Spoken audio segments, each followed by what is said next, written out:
Hello and welcome to another episode of In Conversation. Today we have with us Ms. Ashima Bhat, who's the group head for finance, infrastructure, administration, and CSR. And along with her, we have Ms. Nusrat Pathan, who's the head CSR at HDFC Bank.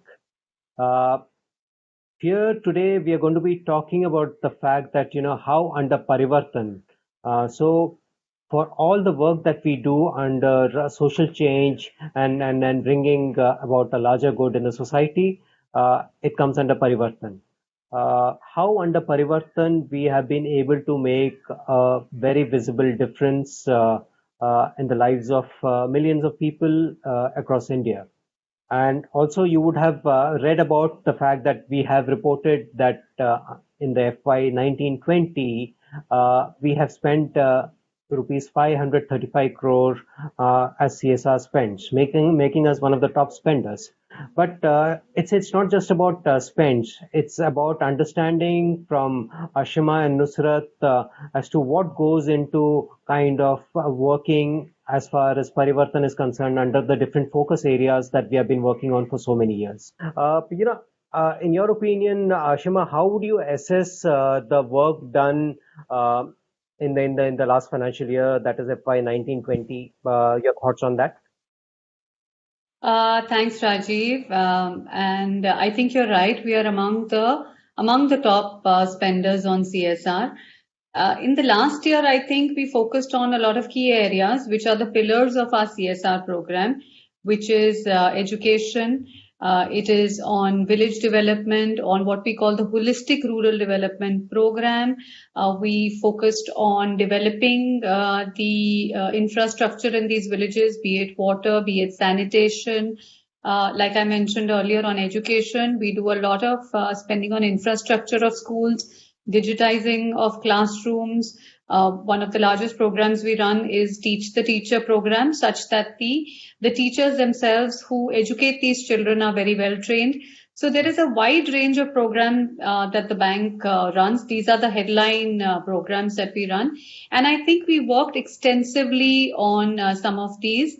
And since it was also the 25th year of the bank, we also pledged to do that much more in the areas of education. And of course, in one of the important areas which I forgot to mention was the tree plantation, to work towards the environmental as well. The bank has adopted a lot of ESG goals, what is called ESG, and we hope to focus on that in the coming years as well.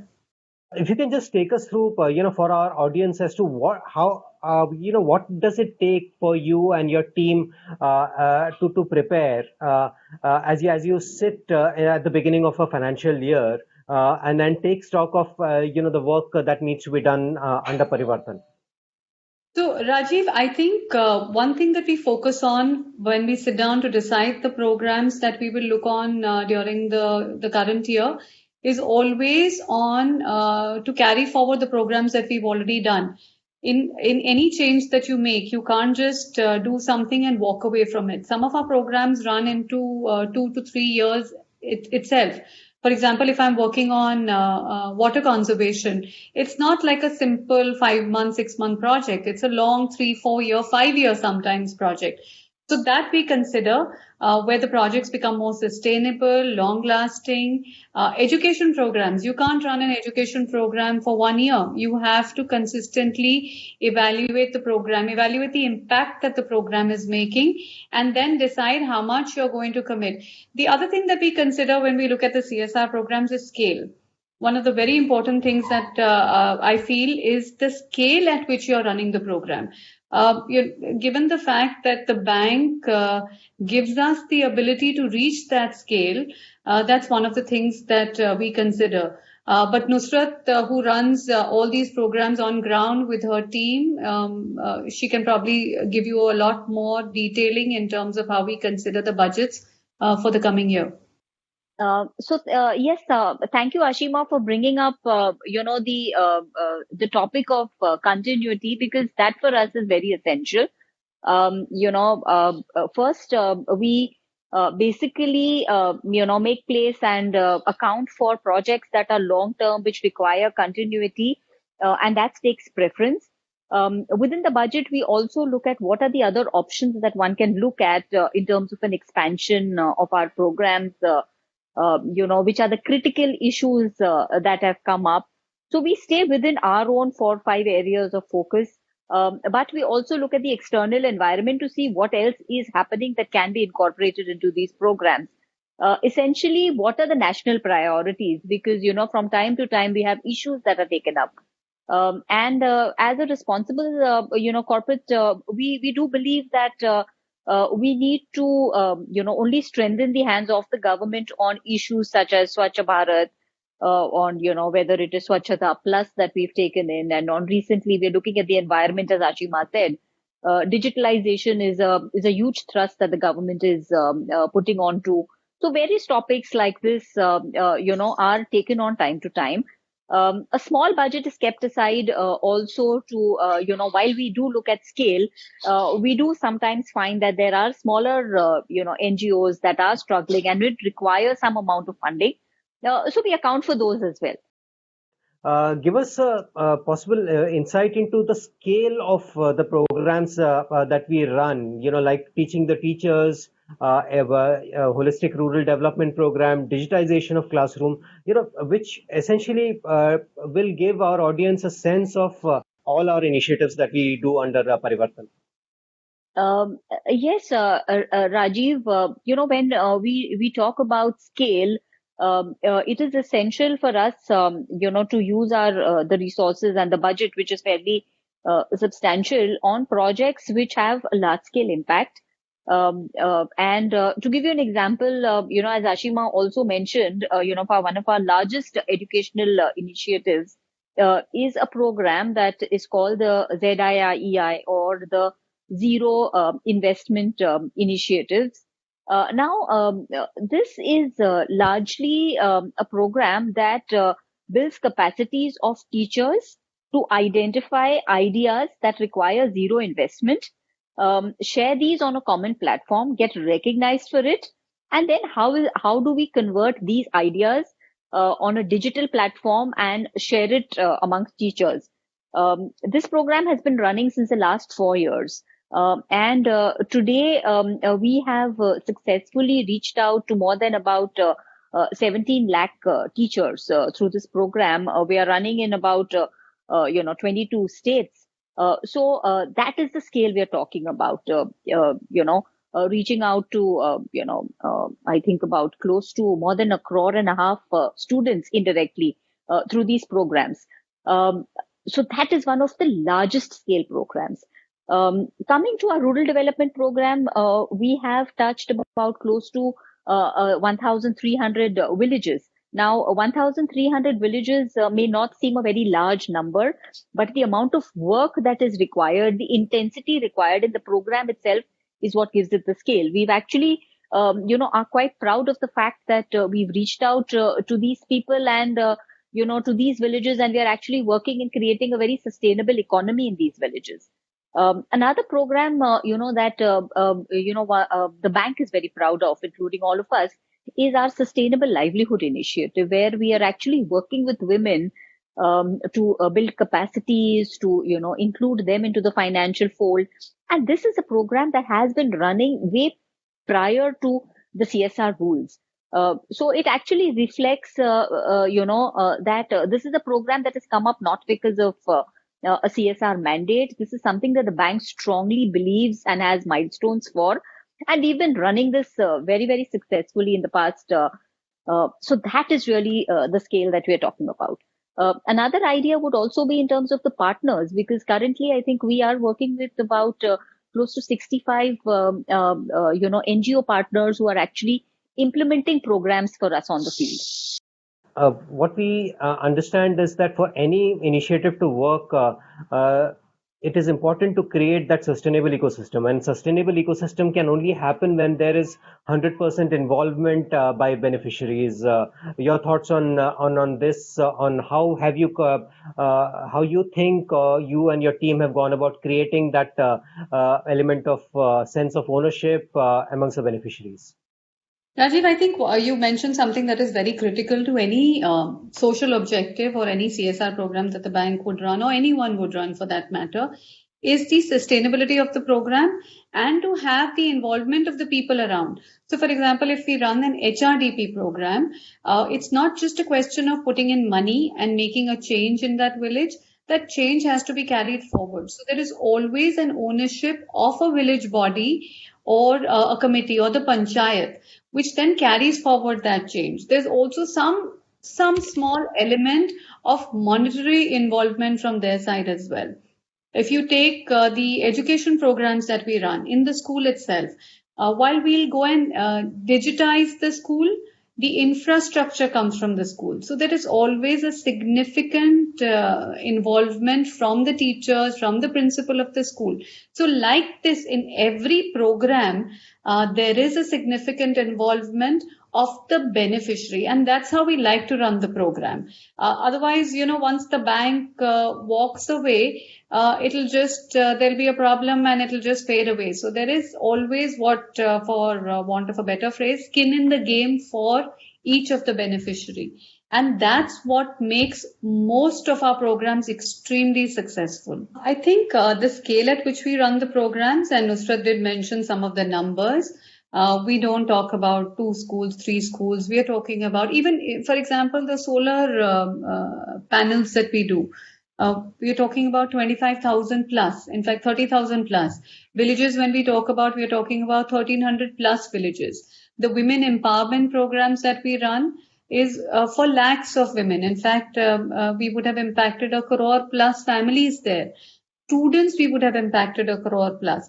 So unless we have this at a sustainable carry forward level, we can't reach these numbers. And we would like to then, run an HRDP program for 3 years in a particular location, then move on to the next location. So which is why the involvement is very, very vital. And that's what I was mentioning earlier.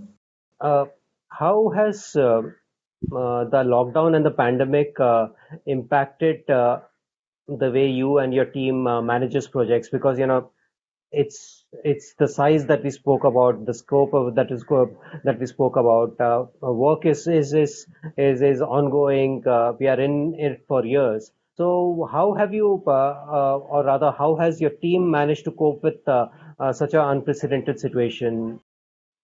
I think one of the important things that in the current time with the pandemic on, the what we've also realized is that there is also a part of the country which has faced little or almost zero, and we are glad for that impact of the pandemic. That is typically the rural India, and most of the programs that we run in the rural areas are done through partners. So those partners are very active. The village level programs are still continuing. There is also a women, the skilling centers that we run. Those are still working. So while we have seen a little bit of slowdown in some of the, for example, the digital classrooms that we would implement, in fact, there where we can work on building the infrastructure. Children are out of the school. There's nobody coming to the school. So it's a perfect time for us to work with our partners in developing the infrastructure of the school. So in a way, we've kind of rechanneled into programs that we can implement. Work hasn't stopped where it concerns CSR. So I think in addition to work on field, one extremely important element for the team was the issue of monitoring, because all of us were homebound, and travel is extremely essential for us. I think here what helped us is the entire movement towards digitalization, because we've been working on, creating online reporting since almost a year and a half. And this literally pushed us to, expedite and get that in order. And today, I think 100% of our reporting is happening online, where partners are able to, provide us information on tasks that they've done on field, give us pictures which are geotagged, and my team and myself can actually see the dashboard, approve of these elements, etc., so that we are 100% sure that work on field is happening. We've also, started a lot of virtual discussions with communities where we are actually able to FaceTime them, whether it's on Zoom or other channels, and actually talk to them, interact with them through various community agents, which we had built over the year. So that is something that's really worked in our favor. And other than that, I think a little bit of restructuring of our tasks to prepone certain activities, to increase the amount of work we are doing in NRM, to be able to, how do you say, to address issues that have actually come up in the community. Because in a lot of the communities, we've actually seen people come back due to reverse migration. So actually having to address those issues, give them work through Manrega, we've had to sort of restructure a little bit of the activities, so to say.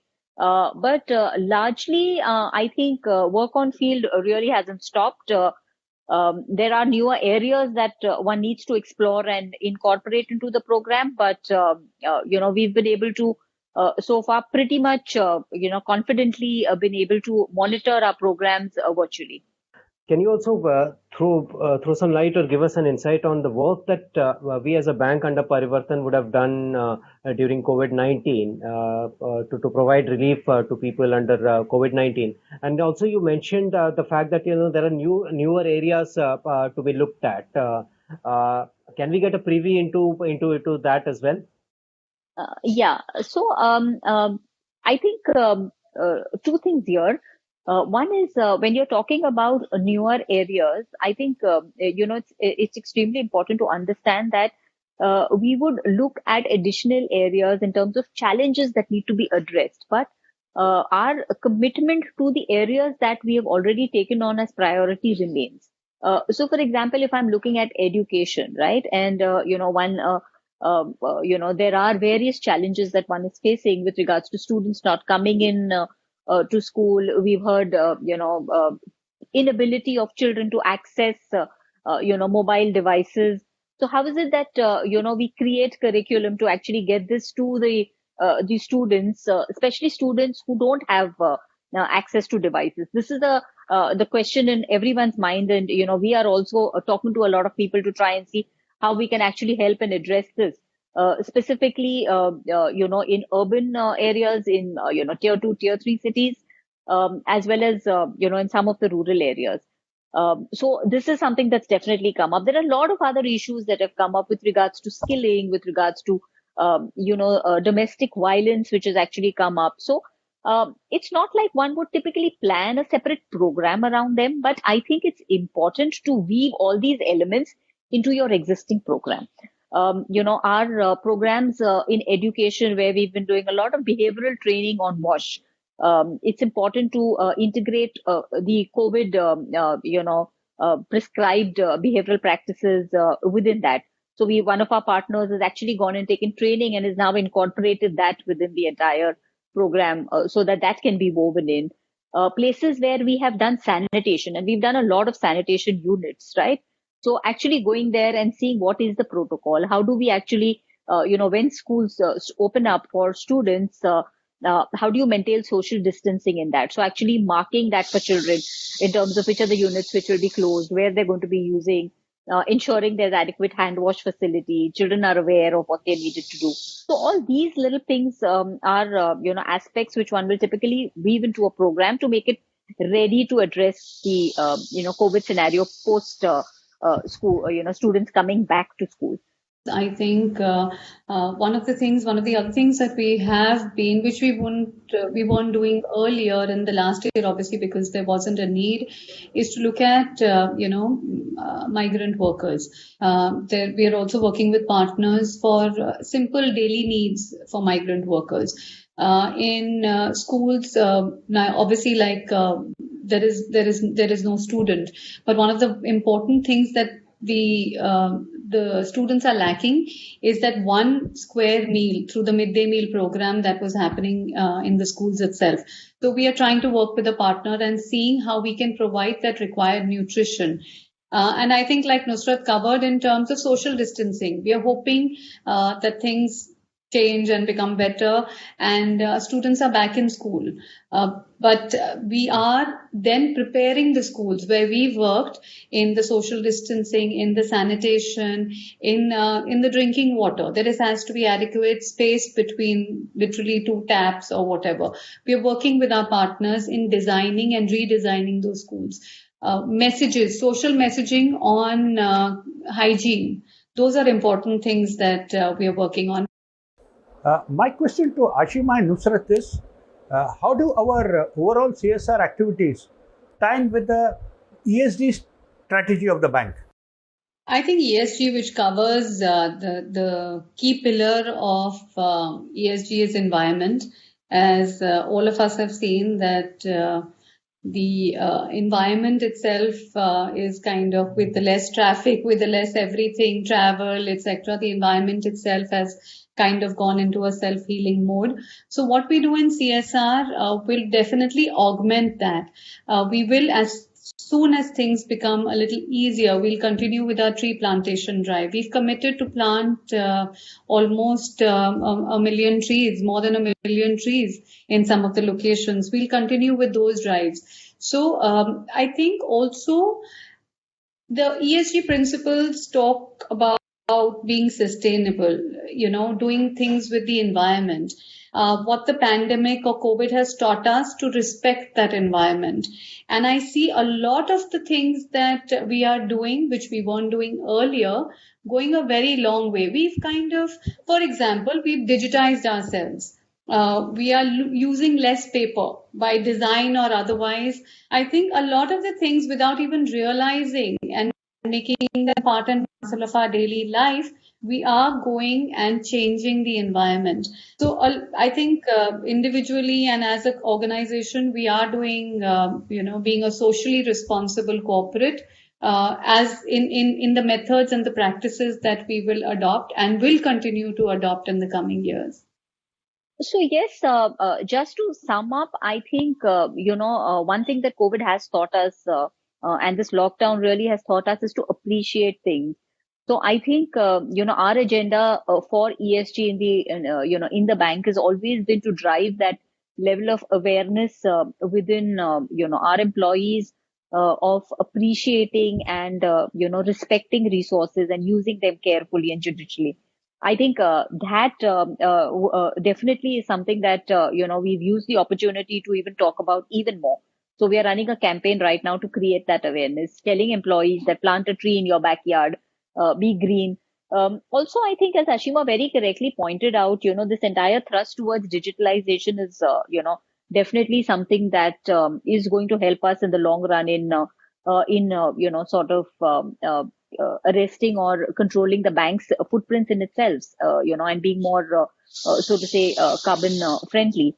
Work from home, if you look at us, so many of us are working from home right now and working effectively. A lot of things which we thought we couldn't do without, we are making do without. So I think that in itself is definitely something which allows us to, it's given us an opportunity to take environment to the forefront with people, and the realization and the acceptance is that much more easy. There was always an intent, and we've always working continuously on the ESG agenda.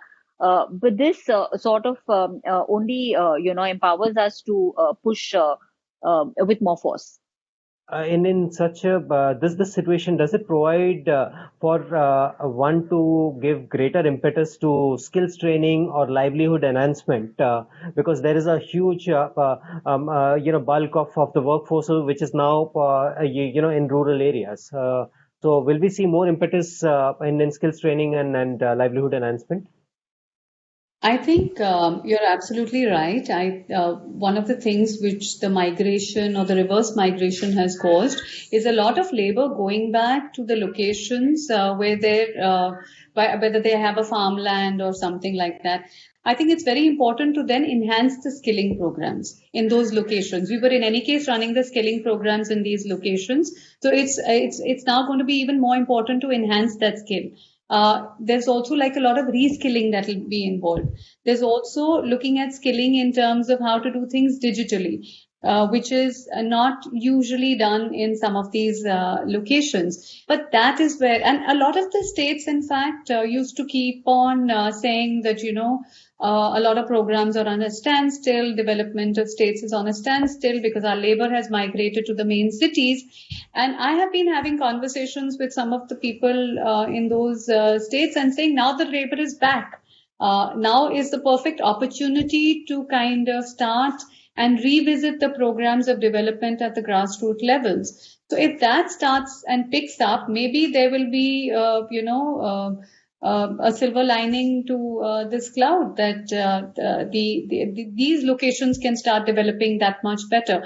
And eventually, bulk of India, 60% plus of India is what we call in the rural areas. And if the development starts at the grassroots level, that's where the entire country will develop. So we are going to be changing our skilling programs going forward. We are already working on that. Skilling and reskilling in particular are two areas which will definitely be the focus, of interventions in the coming year. However, one really needs to wait and watch, because while currently there is reverse migration, and we are doing our bit to create, or to rather, to create livelihoods in the villages where we work. I think a lot of people are likely to also come back when the situation improves. So instead of, and the nature of jobs that are going to be available to them are going to be, different from what they were earlier. So definitely we are talking with a lot of partners to see what are the new trades that one can, look at. Health is an area that, health workers is something that we've already started training on. We are doing a lot of virtual training and hoping that, when the situation improves, we will have, a lot of practical courses within the premises itself. So these are things that definitely will take focus. Also, what's important to realize here that the government also is making significant efforts to create, they've got a sort of they've organized rather a platform where data is being collated of people who need jobs to try and match the job with the skill that they have. And I think it is not something that singularly any corporate or any NGO can really address, but it has to be everyone coming together who can address this issue. But definitely this is going to be one of the priorities going forward. The pandemic and the lockdown situation, will it kind of force you all to relook at things and the work that you work on, or is it largely a reinforcement of the work that is already happening, which you will like to build upon during this lockdown or during this pandemic? I think the pandemic and the restrictions that come with the pandemic, the various lockdown, has taught us to find a new channel. In the first few weeks, it was like, what are we going to do? But then we moved into what typically called survival mode to kind of push through and find new channels of development. So that same thing has happened with the CSR work that we do. We are trying to work with a few partners to see how we can continue the education. While all of us are in, urban India, and for those of us who have children, they moved into online classrooms. But we need to understand that for children in the far-flung villages, education pretty much has come to a standstill. There is no devices. There is no, smartphones that they can look at. So we are trying to work on newer methods of teaching, not just during the pandemic, but any event that may happen in the future, in the coming years. We don't know what will hit us in the coming years. So this, each partner and all of us are thinking of newer ways of working in ways of one large way, and that's a big thrust even from the government, is digitization. Things that we didn't think were possible to digitize. For example, the simple thing that Nusrat mentioned, even, we never imagined that we would be all working from home and working effectively. So there is a method out there which we haven't explored. So, which is exactly what we are doing right now. And some of the ideas that are coming up are very, very interesting and very surprising. In fact, we can use them in when things go back to normal as well. The CSR team and our CSR spend is not static or boxed in. We continue to evolve, we continue to learn, we continue to measure the impact. And from that impact come ideas on what else we can spend on. So it's a evolving situation, and we will continue to evolve. I think we are very, very clear that we will not pull out of things that we were doing because those continue to be important. Education is important, skilling is important, just as important as health and other areas are. So I think what's very, very critical here is to maintain a balance. We will continue doing what we can to address the pandemic, but we will also continue to look at the various issues that we were working with in the past. Of course, looking at needs, a need to enhance those or change those, modify those to complement the current scenario. Thank you, Ashima. Thank you, Nusrat. And with that, we come to the end of this episode of In Conversation. Indeed, the conversation gave us insights into the fact that it's not just about the spends as we have reported, but there's more to it. In fact, it's the skin in the game that Ashima and Nusrat reiterated.